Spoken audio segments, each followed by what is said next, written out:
राहुल गांधी की संसद सदस्यता समाप्त होने के बाद कांग्रेस बड़ा आंदोलन कर रही है, पूरे देश के अंदर सत्याग्रह कर रही है। जनता का आंदोलन जम्मू कश्मीर के अंदर किस तरह की प्रतिक्रिया आपकी कांग्रेस की रहेगी? ये जनता का आंदोलन है। जन आंदोलन तो भारत यात्रा से ही शुरू हो गया था, कन्याकुमारी से कश्मीर तक। उससे बुखला के आपने देखा कि ना संसद में जवाब देते हैं, जो सवाल पूछे जाते हैं वो पेज ही फाड़ कर एक्सपंज कर देते हैं। बाजवा साहब लोग राज्यसभा के एमपी भी रहे, कांग्रेस के नेता हैं, इस ज़िले के इस कार्यक्रम के प्रभारी भी हैं। और इस वक्त जो देश के अंदर वातावरण है कि जो बोलेगा उसको या तो निकाला जाएगा या उसको मुकदमे में फंसाया जाएगा। ईडी, सीबीआई, इनकम टैक्स और तमाम डिपार्टमेंट्स जो हैं वो इसीलिए रखे गए हैं, वो बीजेपी की फ्रंटल ऑर्गेनाइजेशन हो गई हैं और विपक्ष के घरों के बाहर उनको बैठा के रखते हैं और कोई बोलने की इजाज़त नहीं है। बड़ा सवाल लोकतंत्र का है।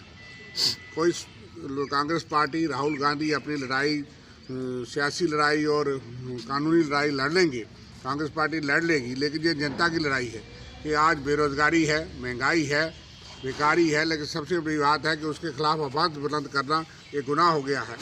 और प्रॉपर्टी टैक्स लगे, वाटर टैक्स लगे, बिजली के किराए बढ़े, टोल टैक्स लगे, शराबों की दुकानें खुलें, लेकिन इस पर सवाल खड़ा करना एक बहुत बड़ा अपराध हो गया है। सबसे बड़ा अपराध ये है।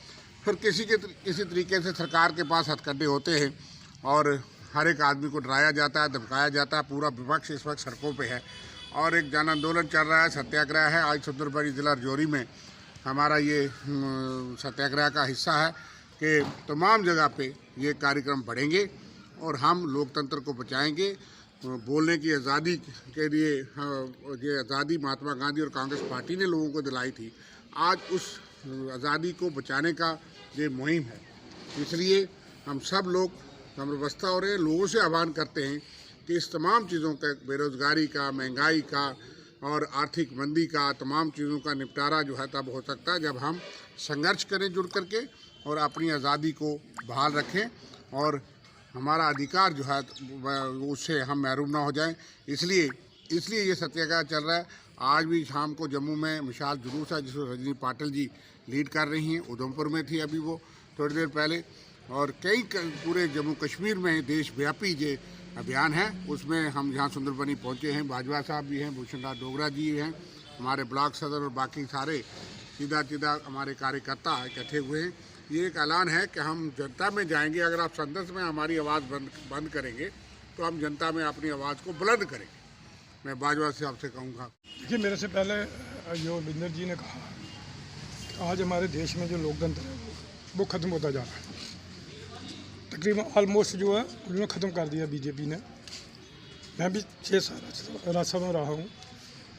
अब राहुल जी लोकसभा के सदस्य थे, जिस तरीके से उसको डिस्क्वालीफाई किया गया है, उसकी सदस्यता जो है रद्द की गई है, ये अनडेमोक्रेटिक तरीके से की। जबकि लोकतंत्र में हर एक को हक है बोलने का। अगर जो अपोजिशन पार्टी है, अगर वो नहीं बोलेगी सरकार के ख़िलाफ़, महंगाई के ख़िलाफ़, कौन बोलेगा? बेरोज़गारी के ख़िलाफ़ अगर हम लोग नहीं बोलेगा, कौन बोलेगा? अगर कहीं पे गलत चीज़ हो रही है, अगर अपोजिशन नहीं बोले, कौन बोलेगा?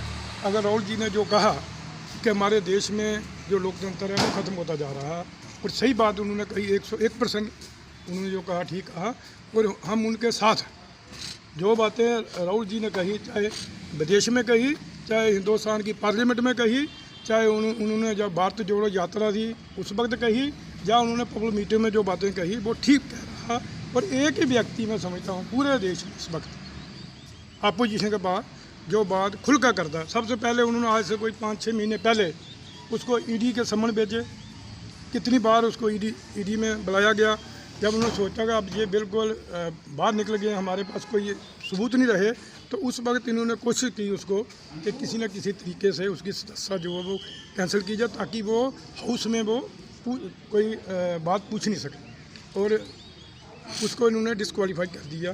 तो मैं हम सड़कों पे जनता में पूछें, तो इसलिए हम ये सड़कों में जा रहे हैं। ये जो सत्याग्रह है ये पूरे देश में हो रहा है, जम्मू कश्मीर के नहीं, पूरे हिंदुस्तान में। एक तो हम जो देश की बात है वो करेंगे, और बाकी दूसरी हमारी जो जम्मू कश्मीर में जो लूट खसूट चल रही है उसकी भी यहाँ हम जनता में जाकर वो भी बात जो है बुलंद करेंगे। रोजगार के बारे में पूछेंगे, जहाँ का माफिया जहाँ पर जो आ गया उसके बारे में हम पूछेंगे। बड़े बड़े ठेकेदार जो वहाँ लाए हैं उन्होंने वो पूछेंगे। जम्मू के जो हमारे ठेकेदार हैं उनको पूछ को नहीं रहा, और जो बाहर के आ रहे हैं उनको बड़े बड़े काम जो दिए जा रहे हैं। शराब का माफिया जो है सारा बाहर का आ गया। कल मैं सुन रहा था वो कह रहे थे कि जो गवर्नमेंट जो मुलाजिम है कोई भी अगर कोई सरकार के ख़िलाफ़ कोई बात करेगा उसके ऊपर एक्शन लिया जाएगा। तो फिर डेमोक्रेसी की चीज़ ही रही। अगर उनको कोई परेशानी है क्या वो अपनी बात नहीं कह सकते जनता में। ये तो लोकतंत्र है हमारा। इंदिरा गांधी ने किसी को पूछा था, वो जब मीटिंग कर रही थी इंदिरा गांधी, उसको किसी ने पूछा जी आप कहते हो लोकतंत्र लोकतंत्र लोकतंत्र क्या है? उसने कहा यही लोकतंत्र है कि मैं हिंदुस्तान की प्राइम मिनिस्टर हूँ, आप मुझे पूछ रहे हो इतनी जनता के बीच में पूछ रहे हो, ये लोकतंत्र है।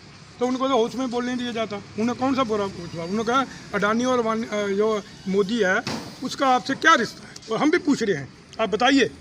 एक बार भी प्रधानमंत्री ने जब बजट सेशन चल रहा था उसके ऊपर जवाब में उसने एक शब्द भी जो है वो अडानी के बारे में नहीं बोला। वो इतना कह देते हम एक्शन लेंगे उसके ऊपर, वो मेरा दोस्त है लेकिन हम उसके एक्शन लेंगे। एक बात भी उसने नहीं पार्लियामेंट में बोली जब बजट पेश हो। आगे पीछे की बातें कर उसने जो बजट है वो पास कर। क्या इस सत्याग्रह से पुनः इंदिरा गांधी की तर्ज पर एक बार पुनः 2024 में कांग्रेस पुनः सत्ता में लौटेगी? डेफिनेटली आएगी।